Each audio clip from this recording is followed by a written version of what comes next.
अस्सलामुअलैकुम, welcome to the electrical and electronics engineering MCQs. Guys, आज की वीडियो में हम Pakistan housing authority PHA foundation का जो अपकमिंग टेस्ट है, इसका सिलेबस और इसके पेपर पैटर्न के बारे में डिस्कस करेंगे। इससे पहले हमने assistant major Pakistan atomic energy commission का जो पास पेपर थे, उनके सिलेबस वगैरह और उनका पेपर पैटर्न के बारे में हमने डिस्कस किया था।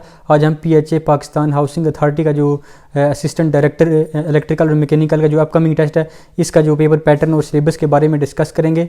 तो PHA ने खुद भी अपनी वेबसाइट के ऊपर एक सिलेबस अपलोड किया हुआ है। उसके अंदर डिफरेंट टॉपिक्स हैं, उनके बारे में मैं आपको बताऊंगा कि कौन से इंपॉर्टेंट टॉपिक्स हैं, किस तरह के MCQs आते हैं। तो अगर अभी तक आपने हमारे इस चैनल को सब्सक्राइब नहीं किया, इसको सब्सक्राइब कर लें और बेल आइकन पर क्लिक करें ताकि हमारी नई आने वाली वीडियोज़ की नोटिफिकेशन आपको टाइम पर मिल सकें। तो चलिए इस वीडियो को स्टार्ट करते हैं। तो सबसे पहले मैं आप PHA फाउंडेशन का जो अपकमिंग असिस्टेंट डायरेक्टर मैकेनिकल और इलेक्ट्रिकल का टेस्ट है, इसका पेपर पैटर्न जो है, उसके अंदर जो सब्जेक्ट्स हैं उनके बारे में मैं आपको बताऊंगा कौन कौन से सब्जेक्ट्स के अंदर से ये MCQs आएंगे। टोटल हमारे पास जो मैं आपको बता देता हूँ, अभी ये मेरे पास है, पूरा सिलेबस पड़ा हुआ है। टोटल हमारे पास जो PHA फाउंडेशन का जो टेस्ट है, ये टोटल 150 मार्क्स हैं टोटल, और इसके अंदर आपने डिफरेंट MCQs की डिस्ट्रीब्यूशन है। तो इसमें हमारे पास 3 पार्ट टोटल बन रहे हैं।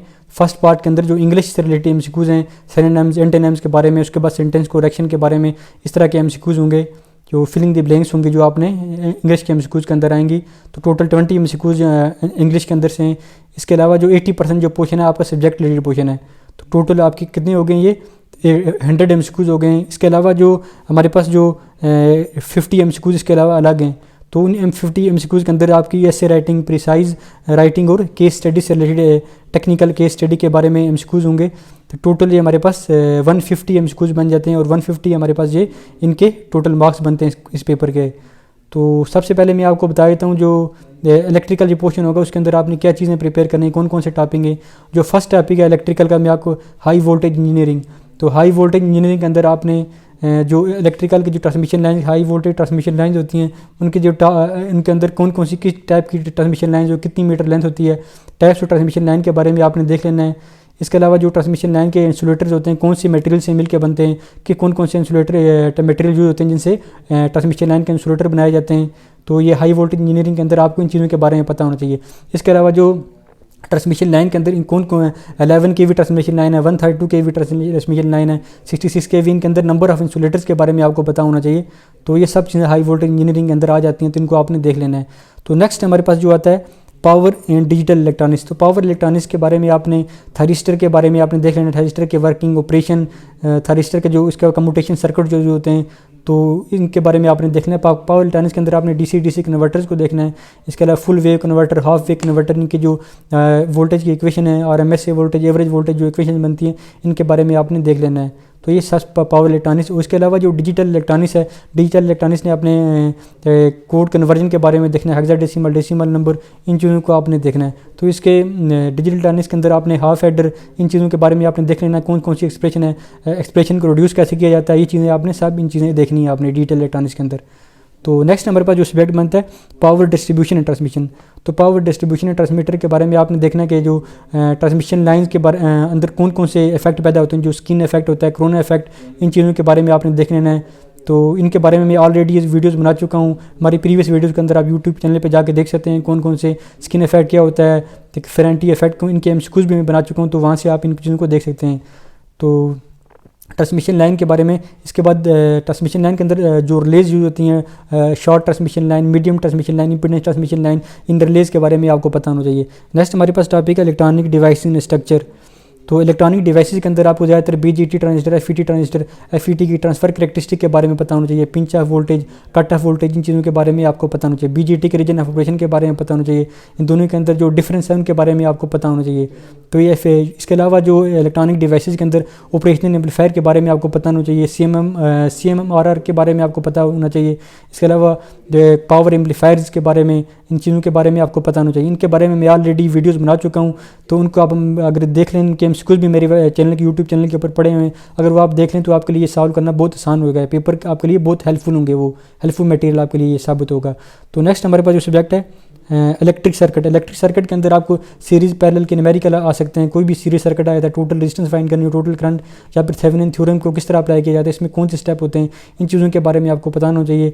तो इसके अलावा RLC सर्किट के बारे में कैसे इनकी न्यूमेरिकल जो आ जाते हैं, इनके इंपीडेंस वगैरह फाइंड करना, सीरीज इंपीडेंस, पैरेलल इंपीडेंस, तो क्वालिटी फैक्टर कैसे फाइंड होता है, ये सब चीज़ें आपने देख लेनी है। तो नेक्स्ट हमारे पास जो सब्जेक्ट होता है सेमीकंडक्टर डिवाइसेस। सेमीकंडक्टर डिवाइसेस के अंदर आपने तो कौन कौन से मटेरियल यूज होते हैं, N type material, P type material, तो डायोड वगैरह के सेमीकंडक्टर डायोड रेक्टिफायर्स को आपने देख लेना है। नेक्स्ट हमारे पास जो टॉपिक है हमारे पास ऑसिलेटर्स ये बेसिकली ये इलेक्ट्रॉनिक्स के अंदर आया था। ऑसिलेटर के अंदर आपने ऑसिलेटर की टाइप्स को देख लेना है। इसके बाद जो फीडबैक सिस्टम उसके लिए कौन सा क्राइटेरिया यूज होता है, ये चीज़ें आपने देख लेनी है। और phase shift oscillator, types of oscillator को देख लेना है, कौन से ऑसिलेटर के फीडबैक में क्या चीज़ यूज होती है, ये चीज़ें आपने देख लेनी है। नेक्स्ट हमारे पास जो टॉपिक बन रहा है permanent circuit board, PCB designing के बारे में देख लेना है। PCB डिज़ाइनिंग के कौन से सॉफ्टवेयर यूज होते हैं, PCB डिज़ाइनिंग कैसे की जाती है, ये सब चीज़ें आपको पता होनी चाहिए। इसके अलावा हमारे पास जो सब्जेक्ट है complex variables and transform. Complex variable and transform ये एक मैथमेटिकल सब्जेक्ट है। इसके अंदर आपने कंप्लेक्स नंबर्स के बारे में आपको पता होना चाहिए। कंप्लेक्स लाइन इंटीग्रल वगैरह जो होते हैं इनके बारे में आपको पता होना चाहिए। कंप्लेक्स नंबर की डिवीजन, मल्टीप्लिकेशन, सब्ट्रैक्शन, इनसे रिलेटेड आपको क्वेश्चन आ सकते हैं, MCQs आ सकते हैं, छोटे छोटे MCQs आ सकते हैं इससे रिलेटेड। तो इसके अलावा जो कंप्लेक्स वेरिएबल एंड ट्रांसफॉर्म के अंदर आपने जो हमारे पास जो काशी-रीमन इक्वेशन है इसके बारे में, इसका फार्मूले के बारे में आपको पता होना चाहिए।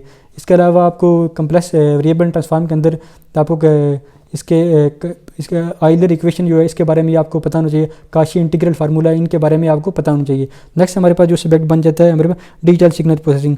डिजिटल सिग्नल प्रोसेसिंग के अंदर आपको सबसे पहले जो सिस्टम्स के बारे में पता होना चाहिए। सिस्टम, सीरीज सिस्टम कौन से होते हैं, पैरेलल के अंदर सिस्टम को कैसे कन्वर्ट किया जाता है। इसके अलावा जो टाइम इनवेरिएंट सिस्टम कौन से होते हैं, इन चीज़ों के बारे में आपको linear system, time invariant system, moving average system, इन सब चीज़ों के बारे में आपको पता होना चाहिए।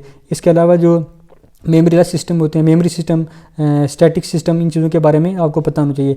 इसके अलावा DSP के अंदर आपने फ़िल्टर्स के बारे में देखना है। FIR फ़िल्टर, IIR फ़िल्टर कहाँ पे यूज़ होते हैं, इनके अंदर फ़र्क क्या है, जो फ़िल्टर को कैसे डिज़ाइन किया जाता है, सैम्पलिंग और इंटरपोलेशन के बारे में आपने देख लेना है। नेक्स्ट हमारे पास जो है ये सब्जेक्ट के अंदर से टोटल सब्जेक्ट रेटेड जो MCQs होंगे 80 MCQs होंगे और 20 MCQs मैंने आपको इंग्लिश के बताए थे, तो ये 100 MCQs हो गए। इसके अलावा जो 50 MCQs हैं उनके अंदर मैं आपको बता देता हूँ। उसके अंदर आपकी ऐसे राइटिंग के अंदर, ऐसे राइटिंग के बारे में 15 नंबर का पूरा आपका ऐसे राइटिंग होगी, वो आ जाएगा। इसके अलावा प्रिसाइज राइटिंग और टेक्निकल केस स्टडी। तो जो आपका इलेक्ट्रिकल का जो 80% का जो पोर्शन है उसके अंदर इलेक्ट्रिकल इंजीनियरिंग से रिलेटेड क्वेश्चन होंगे, जो सब्जेक्ट मैंने आपको बताए हैं। इसके अलावा मैकेनिकल्स के भी थोड़े बहुत क्वेश्चन उसके अंदर होंगे। मैकेनिकल के सब्जेक्ट भी इस पैटर्न के अंदर अवेलेबल हैं। तो अगर आपको इस सिलेबस का जो अगर आपको पूरा पेपर, अगर इसकी PDF चाहिए तो आप हमारी वेबसाइट कामयाबinjinier.com पे जाके इसको डाउनलोड कर सकते हैं। इसके अलावा इसके अंदर मैं आपको बताऊँ कि टोटल जो मार्क्स देते हैं 150 टोटल मार्क्स हैं, और टोटल MCQs भी हमारे पास 150 बन रहे हैं। तो गाइस आज की हमारी वीडियो इतनी थी। काइंडली अगर अभी तक आपने हमारे इस चैनल को सब्सक्राइब नहीं किया, इसको सब्सक्राइब करें और बेल आइकन पर क्लिक करें ताकि हमारी नई आने वाली वीडियोज़ के नोटिफिकेशन आपको टाइम पर मिल सकें। Thank you so much.